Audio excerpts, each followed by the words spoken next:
আসসালামু আলাইকুম, আশা করি সবাই ভালো আছেন। আবারও চলে আসলাম আপনাদের মাঝে নতুন আরেকটা রেসিপি নিয়ে। মালাবার বিরিয়ানি, নাম তো শোনাই হোগা। ফার্স্টে আমি 2টা হোয়াইট পেঁয়াজ নিচ্ছি, 4-5টা তেজপাতা, এলাচি, দারচিনি। এটা কিন্তু আমি ভালোভাবে ভাজবো। এটা কালার আসবে, লালসা কালার আসবে, তখন কিন্তু পারফেক্ট হবে। তো আমি কিন্তু চিকেন আগেই নিয়ে নিছি ম্যারিনেট করে। আমি 2টা চিকেন নিচ্ছি 4 কিলো, এই জায়গায় 4 কিলো চিকেন নিচ্ছি আমি। তো এটা আমি হলুদের গুঁড়া দিচ্ছি হালকা, মরিচের গুঁড়া, আর একটা 200 গ্রামের একটা টক দই ইউজ করছি এই জায়গায় আমি। তো এটা ভালোভাবে ম্যারিনেট করে কিন্তু আমি 1 ঘন্টা ফ্রেজার করছি। তো আপনারাও ফ্রেজার করবেন, ফ্রেজার করলে কিন্তু এটা পারফেক্ট হয়। এটা মশলাটা কিন্তু এটার ভিতরে কিন্তু চিকেনের ভিতরে অ্যাডজাস্ট হয়ে যায়। তাই আমি ওই জায়গায় ঢেলে দিব। ওই যে পেঁয়াজটা ভেজে নিছি ওই জায়গায় আমি এটা ঢেলে দিব, তারপরে মিক্স করব ভালোভাবে।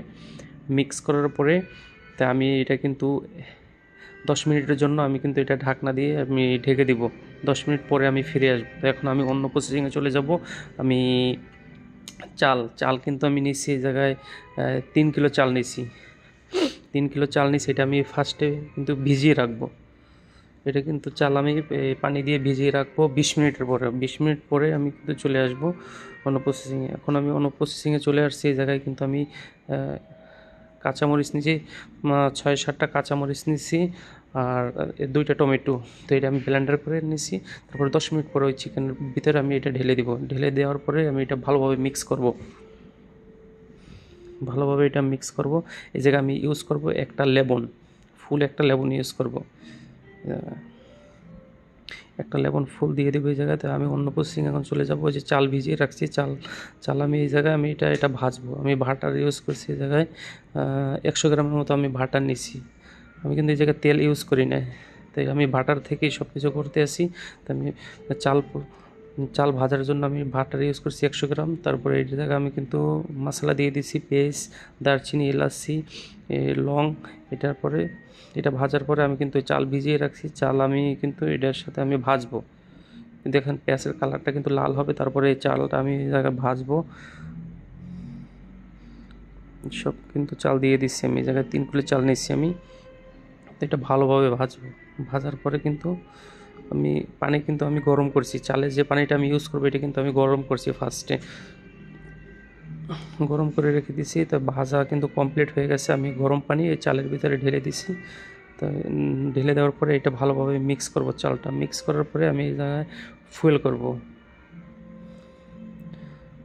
লবণ কিন্তু দেই না, আমি লবণ ইউজ করব এখন। আমি কিন্তু চিকেনও লবণ দিই না। তো জাস্ট এইটাই কিন্তু লবণ কিন্তু ওই চিকেনও হয়ে যাবে।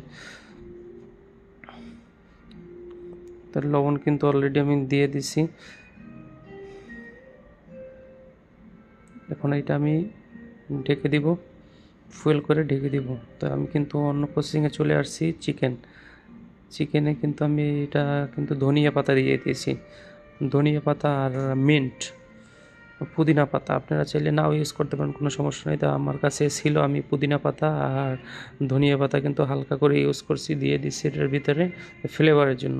তারপরে চাল কিন্তু আমার অলরেডি হয়ে গেছে, এই 50% হয়ে গেছে। তো আমি এটার ভিতরেও আমি হালকা ধনিয়া পাতা, মিন্ট ইউজ করছি।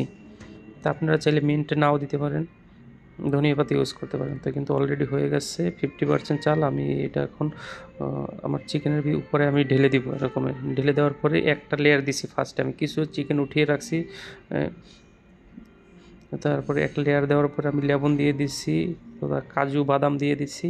তারপরে চিকেনের লেয়ার একটা উঠিয়ে রাখছি, ওইটা আমি মিডলে দিয়ে কিন্তু আবার চাল দিয়ে দিছি, পরবর্তীতে আবার ওইটাই দিয়ে দিছি। তো কিন্তু অলরেডি কমপ্লিট হয়ে গেছে আমার, দেখেন।